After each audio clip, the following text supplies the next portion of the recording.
light ਕਿੱਥੇ ਜਗਦੀ ਆ ਆਪਾਂ ਮਕਾਈ ਗਾਂ ਹਟ ਫੁੱਟ ਕੇ ਚਲੋ ਜੇ ਪਹਿਲਾਂ ਉਹਨੂੰ ਵੀਡੀਓ ਭੇਜ ਦੀ ਆਪਾਂ ਬਣਾ ਕੇ ਵੇਲਾ ਭਾ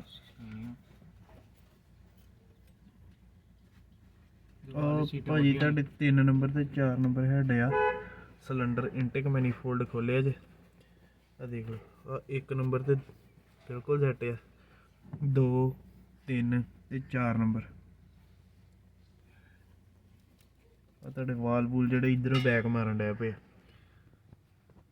ਈਜੀਆਰ ਮੈਨੂੰ ਸਾਨੂੰ ਨਹੀਂ ਲੱਗਦਾ ਕਦੀ ਹੋਇਆ ਤਾਂ ਕਿ ਨਹੀਂ ਹੋਇਆ ਇਹਦਾ ਸਫਾਈ ਬਹੁਤ ਮਾੜੀ ਹਾਲਤ 'ਚ ਮੈਨੀਫੋਲਡ ਕਿੱਥੇ ਇਹਦਾ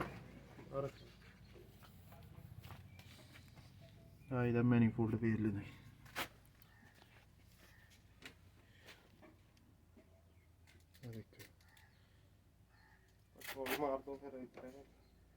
ਕਚਰੇ ਨੇ ਪਟਾਕਾ ਹੀ ਪਾਇਆ ਦਾ ਪੂਰਾ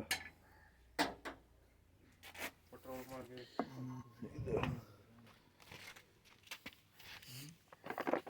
ਗੱਡੀ ਸਟਾਰਟ ਹੋ ਜਾਣਾ ਆ ਇਹਦਾ ਵਾਲ ਵੇਖ ਲਓ ਆ ਵਾਲ ਦੀ ਕੰਡੀਸ਼ਨ ਹੈ